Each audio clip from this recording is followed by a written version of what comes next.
சின்ன வெங்காயம் சீரகம் இருக்குல்ல, சீரகம், கடுகு, வெந்தயம், எண்ணெய் காயுதுல, காயம் கொஞ்சம் போட்டுருணும். போட்டோடனே அப்போயும் காஞ்ச மிளகா 2 கிள்ளி போட்டுக்கிறணும்.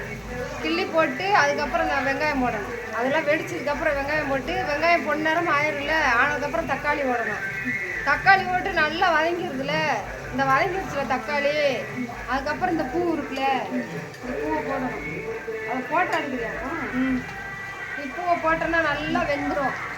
வெந்ததுக்கப்புறம் இந்த இஞ்சி பேஸ்ட் இருக்குல்ல, அதை போட்டு மசாலா ஊற்றிடணும். அவ்வளோதான். கடைசியாக தேங்காய் அரைச்சி ஊற்றிடுவீங்களா? ஆமாம். அந்த இது இந்த வதக்குறத நல்லா வதங்கிடணும். நல்லா வதங்கிடணும். வதங்காமல் ஊற்றுனா நல்லா இருக்காது. தக்காளி நல்லா வதங்கினதுக்கப்புறம் இதெல்லாம் வதங்கினதுக்கப்புறம் அதில் வந்து இது கடலைப்பருப்பு பற்றியா, நம்ம சாப்பிட்ற கடலைப்பருப்பு அது கொஞ்சம் போட்டுக்கிறணும். ஆமாம். தாளிக்கும் போது மட்டும் எண்ணெய் ஊற்றி இது போடணும். வெந்தயம், சீரகம், கடுகு நல்லா பொரிய விட்டுறணும்.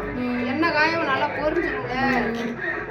நிலக்கடலைப்பருப்புதே நான் அரைச்சி ஊற்றுவேன். 2 பல்லு தேங்காய், கொஞ்சம் வேர்க்கடலை, உடைச்ச கடலை, இது எல்லாத்தையும் நம்ம அரைச்சி இது கூட வீட்டு மசால் பொடி கொஞ்சம் ஆட் பண்ணி இதை மிக்சியில் நல்லா அரைச்சிக்கணும். அரைச்சதுக்கப்புறமா இதை நம்ம அதில் எடுத்து ஊற்றணும்.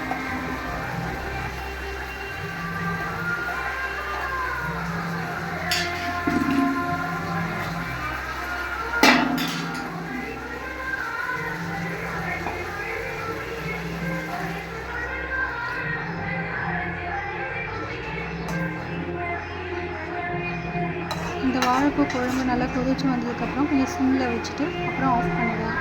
வாழைப்பூ குழம்பு ரெடி. நன்றி.